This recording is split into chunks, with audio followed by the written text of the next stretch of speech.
మనం చూస్తే ఉండవల్లి అరుణ్ కుమార్ గారితో వైసీపీ నేతలు వరుసగా భేటీలు అవుతున్నారు. మనం చూస్తూనే ఉన్నాం. అది వాళ్ళు ఏం గోప్యంగా ఇది సీక్రెట్గా ఏం మెయింటైన్ చేయట్లేదు. ఏం చెప్తారు వరుస భేటీలకు సంబంధించి మీ దగ్గర ఉన్న సమాచారం ఏంటి?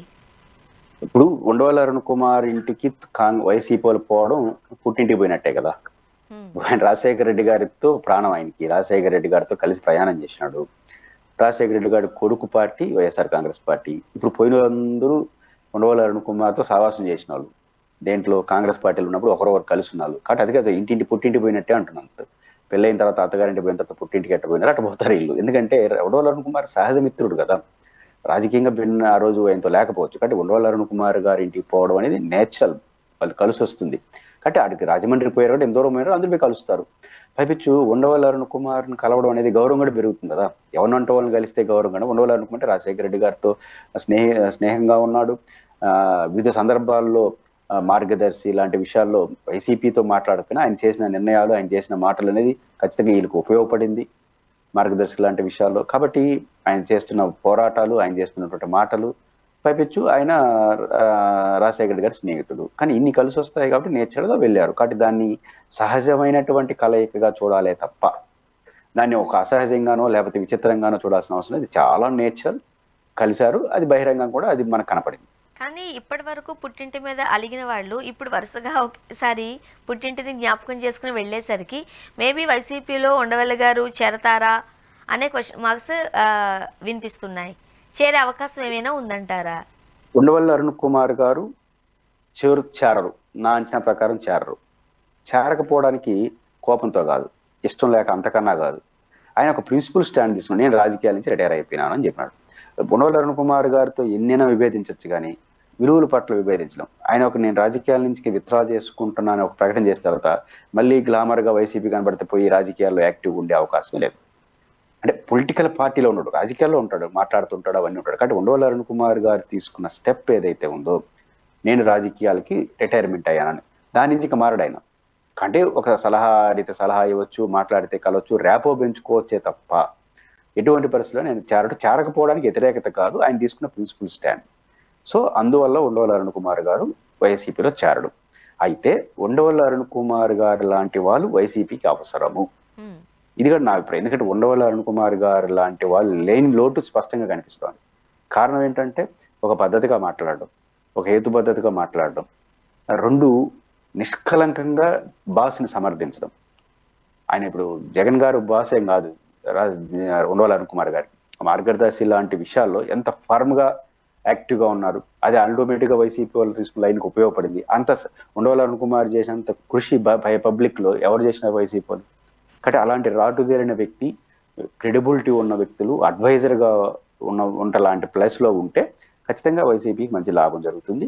ఖచ్చితంగా వీళ్ళందరూ రాజశేఖర రెడ్డి గారు ఉండవల్లి అరుణ్ కుమార్ చూస్తే రాజశేఖర రెడ్డి చూసినట్టే ఉంటుంది. కాబట్టి అలాంటి వాళ్ళు చేరితే ఖచ్చితంగా వైసీపీకి లాభం. ఉండవల్లి గారు చేరరు నేను చెప్పిన నిర్ణయం కారణంగా. కానీ ఉండవల్లి గారు లాంటి వాళ్ళు వైసీపీకి చాలా అవసరం. ఉండవల్లి గారితో పాటు మిగతా కాంగ్రెస్ నాయకులు ఉన్నారు. ఇప్పుడు ఉదాహరణ శైలజనాథ్ గారు చేరారు. శైలజనాథ్ గారికి ఇండివిజువల్ గా కాంగ్రెస్ నుంచి పోటీ చేస్తే చాలా స్వల్ప ఓట్లు వచ్చింటాయి, చాలా స్వల్ప ఓట్లు వచ్చుంటాయి. కానీ ఈరోజు వైసీపీలో చేరితే ఆయన ఒక పులిలాగా కనిపిస్తున్నాడు.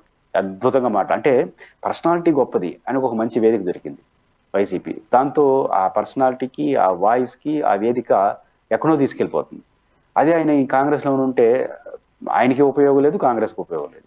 ఈరోజు ఆయన వైసీపీలో చేరడం వల్ల ఆయనకి లాభం, వైసీపీకి లాభం, ఉభయతారకంగా ఉంటుంది. కానీ కాంగ్రెస్లో ఉన్న పాత వాళ్ళు వీలైనంత మంది ఒకరు ఇద్దరు ముగ్గురు పక్కన పెడితే 90% కాంగ్రెస్ వాళ్ళకి సరైన వేదిక వైసీపీనే. వారికి సరైన వేదిక వైసీపీనే. వాళ్ళందరినీ తీసుకోవాల్సిన బాధ్యత కూడా వైసీపీ మీద ఉంది. విస్తృతంగా కలుపుకోవాల్సిన అవసరం. ఎప్పుడైతే రాజశేఖర రెడ్డి గారికి చాలా అత్యంత సన్నిహితంగా ఉన్నారు, వాళ్ళందరినీ జగన్మోహన్ రెడ్డి గారు స్టార్టింగ్ అంటే పార్టీ పెట్టిన కొత్తల్లో ఈ టైంలో కాస్త పక్కన పెట్టేశారు. వాళ్ళతో నాకేం అవసరం ఉందన్నట్టుగా కాస్త విభేదంగా ముఖం పక్క పెట్టుకుని ఉన్నారు. ఇవన్నీ మనం వార్తల్లో చూసామండి. ఇప్పుడు ఖచ్చితంగా ఆ ఎవరైతే తండ్రికి సన్నిహితంగా ఉన్నారో వాళ్ళందరినీ అక్కున చేర్చుకునే ఉద్దేశము, లేకపోతే వాళ్ళతో సాన్నిహిత్యంగా ఉండే ఉద్దేశము, వాళ్ళను తన వైపుకు తిప్పుకునే ఉద్దేశము ఈరోజు వైసీపీ పార్టీకి, అలానే జగన్మోహన్ రెడ్డి గారికి ఖచ్చితంగా కావాలి అనేది వైసీపీలో వినిపిస్తున్న మాట. మీరు అంత అవసరం ఉందంటారా? జగన్మోహన్ రెడ్డి గారు ఏ రోజు కూడా ఎవరిని పక్కన పెట్టలేదు.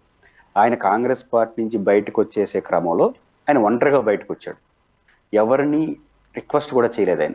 ఆయన పాపులర్గా ఒక మాట చెప్తుంటాడు, శ్రీకాంత్ రెడ్డిని దృష్టిలో పెట్టుకొని. శ్రీకాంత్ రెడ్డి గారు రాయచోట ఎక్స్ఎమ్మెల్యే, మాజీ చీఫ్ విప్.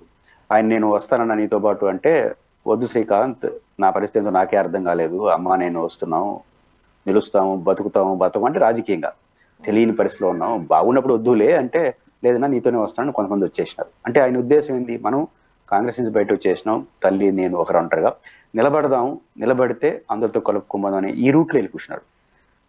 ఉండేవాళ్ళందరినీ, అప్పుడు కాంగ్రెస్ పార్టీ అధికారంలో ఉంది, ఉండేవాళ్ళు లాగే పరిస్థితులు లేరు. కాబట్టి ఎవరిని జగన్మోహన్ రెడ్డి ఇన్ఫ్లుయెన్స్ చేయలేదు.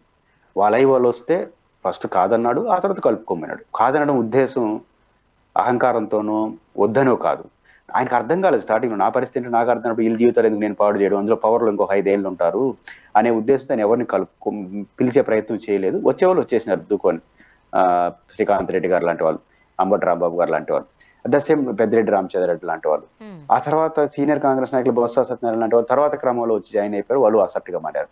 అంటే పరిణామ క్రమం ఇది. కాబట్టి జగన్మోహన్ రెడ్డి గారు ఎవరిని నిర్లక్ష్యం చేయలేదు, వాళ్ళు ఆ రోజు రాలేదు, వాళ్ళ కారణం పవర్లో ఉన్నాము, ఏమో జగన్మోహన్ రెడ్డి గారు బయటకు వెళ్ళాడు కానీ మళ్ళీ అధిష్టాన వర్గంతో మాట్లాడకపోతారా, మళ్ళీ కలవకపోతారా, ఇన్ని జరిగినాయి. రఘువీరారెడ్డి లాంటి వాళ్ళు అట్లా ఆశించుండొచ్చు. సో అది ఒక జనరల్ గా జరిగిపోయిన ప్రక్రియ తప్ప ఎవరు ఉద్దేశపూర్వకంగా చేయలేదు. అది ఇప్పుడు కనపడతా ఉంది. కాబట్టి ఖచ్చితంగా ఇప్పుడు కాంగ్రెస్ పార్టీకి భవిష్యత్తు కూడా ఆంధ్రప్రదేశ్లో ఏం కనపడట్లేదు.